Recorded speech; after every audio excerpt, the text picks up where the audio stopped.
What if you just completely stop posting on social media? What would happen to your brand and business if this were the case? So I just watched a video with Vanessa Lau. She posted her second video on coming back, and I want to talk about her experience and kind of give some perspective from what I got from the video that she posted. So if you're interested, then keep watching. Of course, my name is Lashawnda Smith, and I am a content creator and content strategist.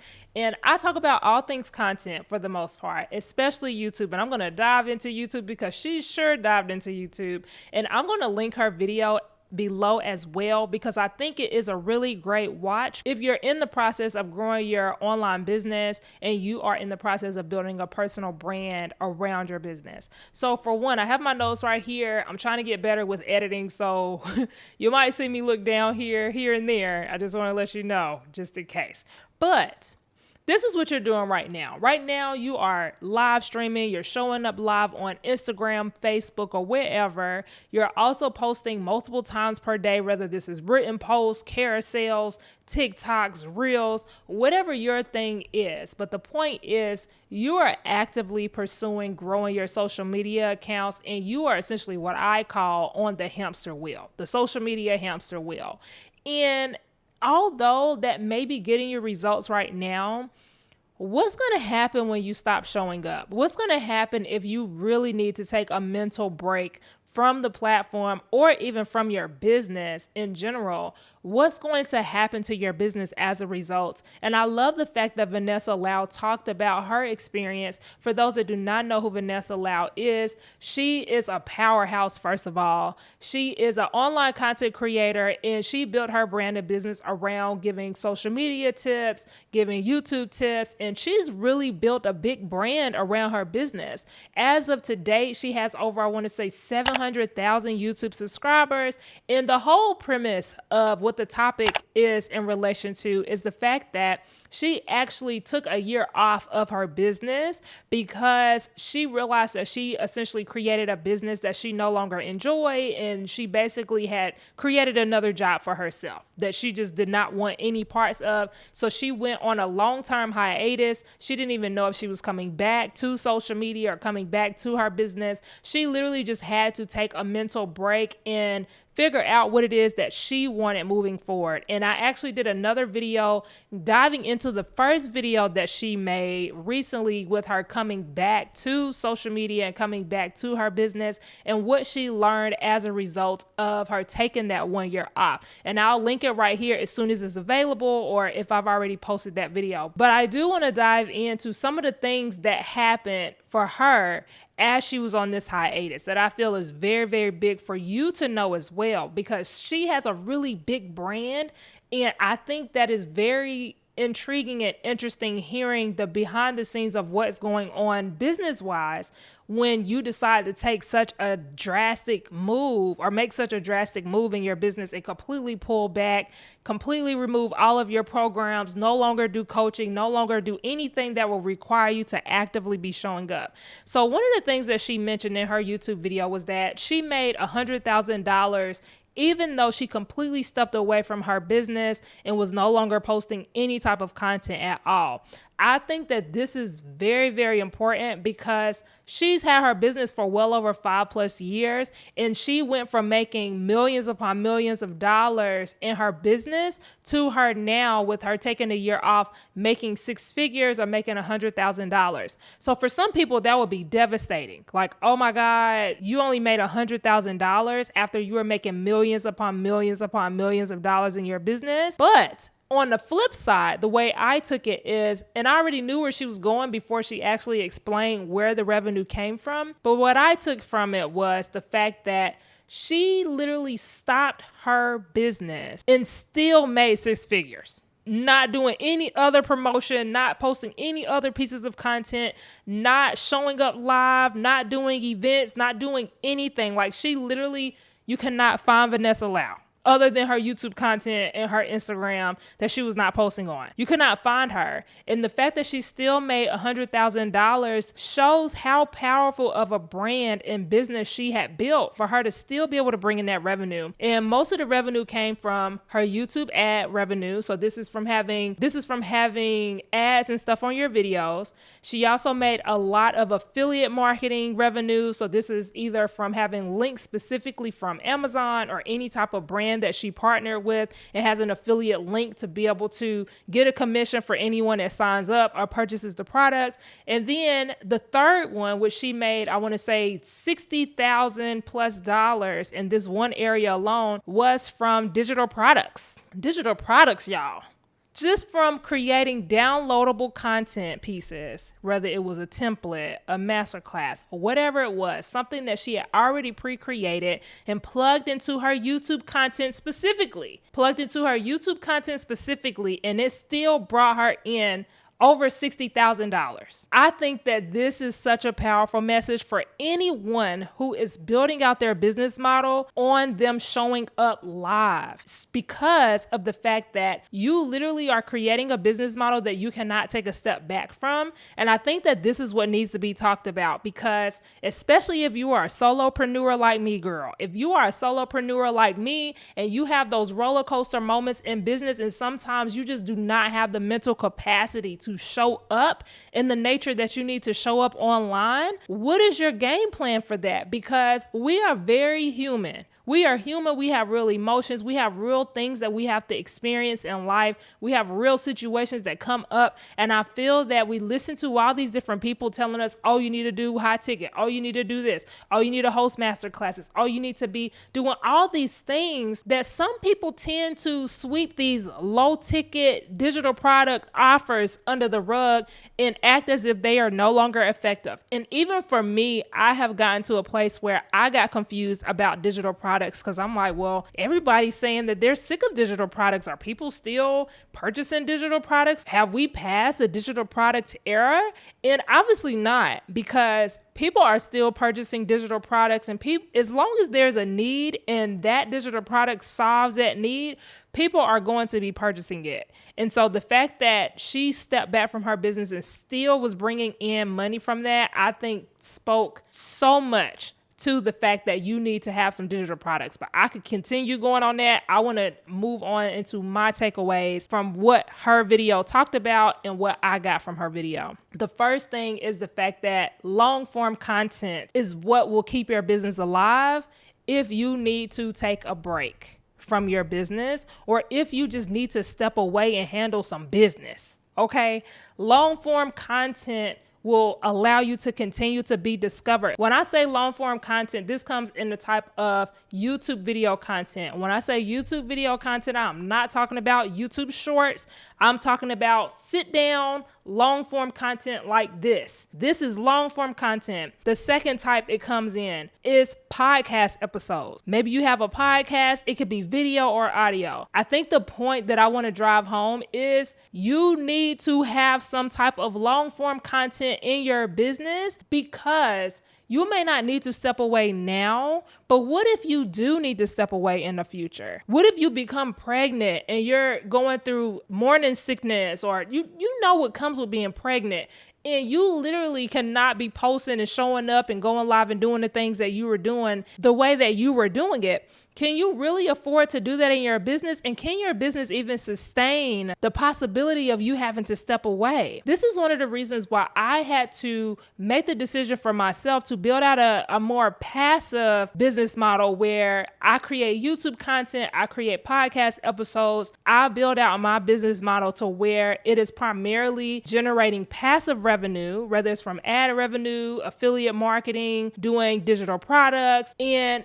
some other stuff here and there that I'm going to test out. But there's a reason why I made the decision to pivot out of doing the coaching business model to curating a different business model that in the long run, it will sustain the type of lifestyle that I want. Because one thing that I'm currently experiencing right now that even though it bothers me, I'm kind of okay with it for now because I know the long-term vision. It's the fact that I feel that I'm always on the computer. I'm always working on my business. I'm always building something out. And I don't want that to be my life long-term. Also with coaching, don't get me wrong, like I have certain coaching programs that I've curated and created an atmosphere or created the opportunity where it doesn't involve so much of me. And as those programs build out, I'm going to slowly turn it into something either digital or turn it into something where it's not just sucking up all of my time, but I'm being very intentional about the things that I am incorporating in my business moving forward, because I wanted to do the master classes. I wanted to do the group coaching programs. At one time, I wanted to do the one-on-ones and working with people for 90 days. And then eventually I realized like, dang, okay, I'm obligated to continue showing up in this area. And sometimes you don't want to. If we're just being honest, like sometimes you just don't want to. And I want to have the ability to record on my time, right? I'm recording this video right now. This video may not even go live for a couple more weeks from now, or even a month from now, if I choose to not post this when I want, or when the original plan is. My point is though, with long form content, whenever you create searchable videos, even if you need to take a step back or if you start working on something else, people are still going to be able to discover your brand and business, whether you're posting new content or not. And this is why I love YouTube specifically, because it allows you to do that. Another thing that I took away from her video is the fact that you need to diversify how you show up, where you show up, and where you're getting your leads from. So I know some people have fully built out their business model on Instagram, and she had something very negative to say about Instagram, which I already knew. And this is why I'm always telling people, don't get me wrong, it's okay to have an Instagram. Do not put all of your eggs in the Instagram basket though, because you are opting in to be on the social media hamster wheel. And the moment you stop running, that wheel is going to stop turning. For a lot of us, we don't have teams behind us. It's just us. We're solopreneurs. We don't have the capacity to be posting 5 stories and 3 reels and carousels, and it's almost like a full-time job. And one thing that she said, I can't remember how many followers she had on Instagram, but let's just say it was in the 6 figures, like maybe 100,000, 200,000, something like that. The moment she stopped posting on social media, on her Instagram specifically, she lost followers. She said that she lost over 50,000 followers on Instagram as a result of her making the announcement that she was no longer going to be doing content right now and that she was going on a long-term hiatus. 50,000 followers that you just lose just like that is, for one, a lot. But that wasn't even the biggest thing that I think really made me be like, see, this is what I be trying to tell y'all. I be trying to tell y'all this, and it's easier. I feel like it's easier for you to hear it from someone who is a bigger creator, because I don't consider myself a big creator. I'm sitting over here with my little 1,000, almost 2,000 subscribers at the date of recording this video. Her Instagram completely tanked. And when I say it tanked, it tanked. She said she wasn't getting comments no more. Her stuff wasn't getting pushed at all. She wasn't getting sales from her Instagram. Like the moment she stopped posting, Instagram was like, all right, cool. And that was it. And all that hard work, all the content that she had curated, all the reels, all the stories and all this stuff, it completely went stagnant the moment she got off the hamster wheel. And this is why I don't think people, especially business owners that are actively trying to pursue Instagram, realize when they are building out their business model primarily using Instagram. Yes, it is a powerful platform when you are okay with being on that hamster wheel. But if that is your primary platform right now, you need to understand what you are opting into by constantly showing up on Instagram and agreeing to the social media hamster wheel. Now, with YouTube for her, it did stop pushing her stuff. I do want to address this because I feel that I was actually kind of surprised when she brought up what happened on her YouTube channel. On her YouTube channel, she noticed that she was getting, I want to say, 400,000 views per month, and it plummeted all the way to her getting, I want to say she said around 10 to 20,000 views per month on her channel. That is a drastic change. That's drastic. That's a lot. But one of the things that she did mention in reference to it plummeting is the fact that her browse was primarily what was pushing out her content. And browse is basically like your content showing up on the home feed on YouTube, or maybe like even watch this next, like on the sidebar. But her searchable content, it stayed the same amount. She would still get that. Her searchable content is really what continued to help her channel sustain itself and continue to bring in that passive revenue for her. And when I say searchable content, I mean like this is creating the how-to stuff. Anything that your target viewer would potentially watch on YouTube, that's searchable content. Now, what I'm posting right now, this is not considered searchable content. This is something that will perform better on the home feed versus on search. You're not going to search for this, but you would search for how to grow your Instagram or how to grow on social media. That's searchable content. Her searchable content continued to perform well. Her browse type content plummeted her channel. Now, based on her average views on her channel, I could understand why it was such a drastic change as well, because on average, she was getting anywhere from 20,000 views per video all the way up to 100,000 views per video as when she was posting. So I could see her going from 400,000 all the way down to 10,000 if she was no longer posting. But it's still something to think about whenever you're building out your platforms. At the end of the day, these platforms want you to be active. And one thing that I have learned about YouTube specifically is that if you're posting, it will push your stuff. If you stop posting, it will stop pushing your stuff, just like any other platform. The difference though with YouTube is that at least they will continue to let your stuff show up in search whenever you stop posting. They just won't push your stuff to the home feed because you're not necessarily active anymore. So it's something to think about. So those are my takeaways. And then the last thing I want to mention, which I already kind of feel like I said this, so I'm not going to go too deep into it. Get you some digital products, y'all. I'm in the process of building mine out right now. That's why I don't really have a lot of digital products currently, but trust and believe it is in the works. It will be on this channel really, really soon. Get you some digital products so that you can get off this social media hamster wheel. So let me ask you, what business model are you currently creating for yourself? And will this business model be sustainable if you ever decide that you want to take a step back? Maybe you don't always want to have to be the face of your brand and have to show up and create content in order to continuously bring in revenue for your business. Are you creating the type of business model that will allow you to still enjoy your life and still make the type of money that you want without doing the coaching programs, without having to show up live, without having to get on a social media hamster wheel to push your products and do whatever it is that you're doing in your business currently? And another thing that I want to ask you is, let's be real. What would happen to your business if you decided to take a year off?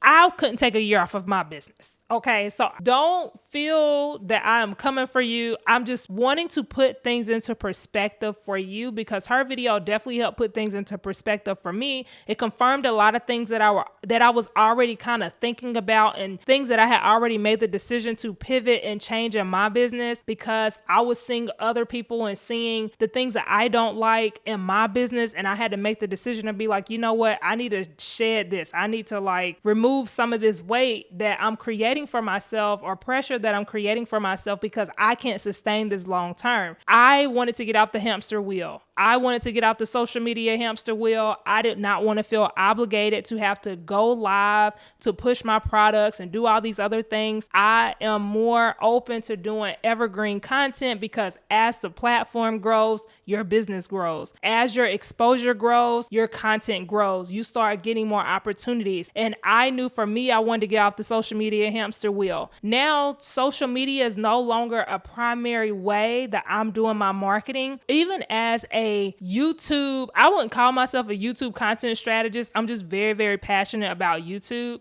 but I do advocate on people having a channel for it on YouTube, especially if you're a business owner building a personal brand. But I will say that I still struggle with staying off of the social media hamster wheel. And what I mean by that is creating my marketing plans to, I don't want to say prioritize social media, but creating posts that will require me to stay on that social media hamster wheel. So once you do make the decision to start your podcast or start your YouTube channel, you still have those tug and pulls, but trust and believe, even though you got to pull up your sleeves to build out these platforms, I promise you, if you stick it out, it will be worth it. It will be worth the effort that you've had to put in to build out those platforms. If you've made it this far in the video, I want you to leave in the comments, I'm hopping off of the social media hamster wheel. Because I want so badly for you to start getting that exposure to your business 24/7. And the only way you're really going to do that online is by having a YouTube channel or by having a podcast. And regardless of which one you choose, girl, I am here for it, for whichever one you choose. So I'm going to recommend that you watch this video next if you are making the decision to recommit to YouTube and you're like, okay, girl, you are so right. Let me go ahead and pivot my strategy and get back on my YouTube and start producing content again. Watch this video right here because I'm going to help you stay committed this time so that you don't fall off of pursuing YouTube like all the 1,100 times that we've tried before. Girl, I've done it too. Okay, so watch this video next so that you can really push the needle forward in your business and really build out your YouTube channel this year. Thank you so much for watching, and I'll see you in the next video. Bye.